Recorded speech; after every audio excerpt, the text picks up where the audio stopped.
కాకరకాయ ఎంతో మంచిది కదా. కాకరకాయ తినమంటే ఎవరు తినరు, చాలామంది తినరు, కొంతమంది తింటారు. కానీ అందరూ తినేలా నేను ఫ్రై చేస్తాను చూడండి. అసలు చేదు అనేదే ఉండదు. అసలు చాలా చాలా టేస్టీగా తయారవుతుంది ఇది ఫ్రై, కాకరకాయతో ఫ్రై.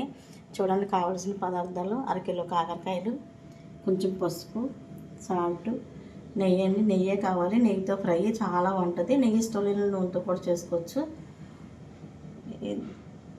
నువ్వులండి, నువ్వులు కంపల్సరీ కావాలి. కొంచెం ఎండుమిరపకాయలు, కొంచెం వెల్లుల్లిపాయలు, కొంచెం జీలకర్ర, కొంచెం ధనియాలు, ఒక గుప్పుడు పల్లీలు, ఒక 2 గుప్పుళ్ళు కొబ్బరి కావాలండి కంపల్సరీ. ఇది చాలా టేస్టీగా వస్తుంది. కొబ్బరి, నువ్వులు, పల్లీలు దోరగా వేయించేసి పొడి చేయాలండి. ప్రాసెస్లోకి వెళ్ళిపోదాం.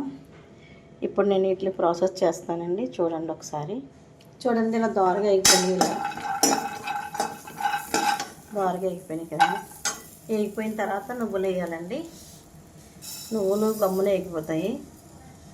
నువ్వులు వేయాలి. నువ్వులు వేస్తే 2 నిమిషాలు అనగానే ఎందుకంటే నువ్వులు వేగిపోయినాయి. అలా చట్పట్లు ఆడుతున్నాయి కదా. ఇప్పుడు కొంచెం ధనియాలు వేయాలండి, కొంచెం జీలకర్ర వేయాలి. ఇవి కూడా శుభ్రంగా వేగిపోవాలి.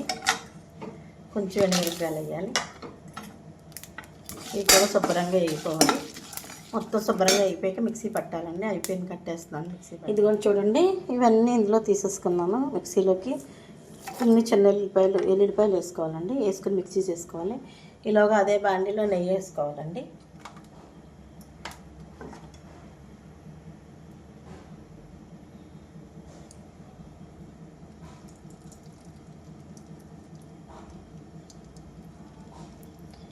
నెయ్యి ఇలా కాగాలి.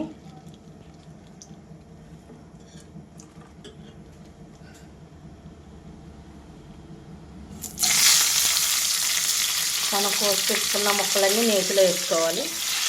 అలా నేతిలో వేసుకుని అలా 10 నిమిషాలు సిమ్లో పెట్టేయాలండి. చూడండి, కాకరకాయ అంతా మగ్గిపోయింది, నీట్గా శుభ్రంగా మగ్గిపోయింది కదండి. ఇప్పుడు మనం చేసి పెట్టుకున్న పొడి వేయాలి. పొడి వేసి శుభ్రంగా కట్ చేసి 10 నిమిషాలు ఉంచేయాలండి. ఇప్పుడు సిమ్లో పెట్టుకుని అలా వేపనివ్వాలండి. 10-15 నిమిషాలు అలా మగ్గితే చక్కగా ఉండదు. సరిపడా రుచి చెడపడా వేసుకోవాలండి. సాల్ట్ చూసుకుని వేసుకోవచ్చు. కొంచెం పసుపు వేసి ఒకసారి మళ్ళీ ఇలా వేసిన తర్వాత 10 నిమిషాలు ఉంచుకోవాలి. కొంచెం అటు ఇటు కదపాలండి. 10 నిమిషాలు ఉంచితే కాకరకాయ ఫ్రై రెడీ అయిపోతుంది. చాలా చాలా టేస్టీగానే ఉంటుంది. దేనికైనా మంచిదండి. షుగర్ ఉన్న వాళ్ళైతే రోజు 4-5 ముక్కలు తింటే చాలా చాలా బాగుంటుంది. చాలా చాలా టేస్టీగా కూడా ఉంటుంది. అలాగే తెలియదు, చేదు ఉన్నట్టుగా తెలియదు, కానీ చేదు ఉంటుంది. ఆరోగ్యానికి చాలా మంచిది. 10 నిమిషాలు అన్న తర్వాత కట్టేసుకుందాం. రెడీ అయితే హాయ్ అండి. ఎన్నో హెల్త్ బెనిఫిట్లు ఉన్న కాకరకాయ ఫ్రై అయితే తయారైపోయింది. కాకరకాయ కొబ్బరితో ఫ్రై చాలా చాలా టేస్టీగా ఉంటుంది. రెండోదేమో మంచి హెల్దీ. చూడండి, తినేద్దాం. చేదు అనేది ఉండదు. కాకరకాయ గింజతో సహా చక్కగా తినొచ్చు. చూడండి ఎంత బాగుంటుందో అసలు.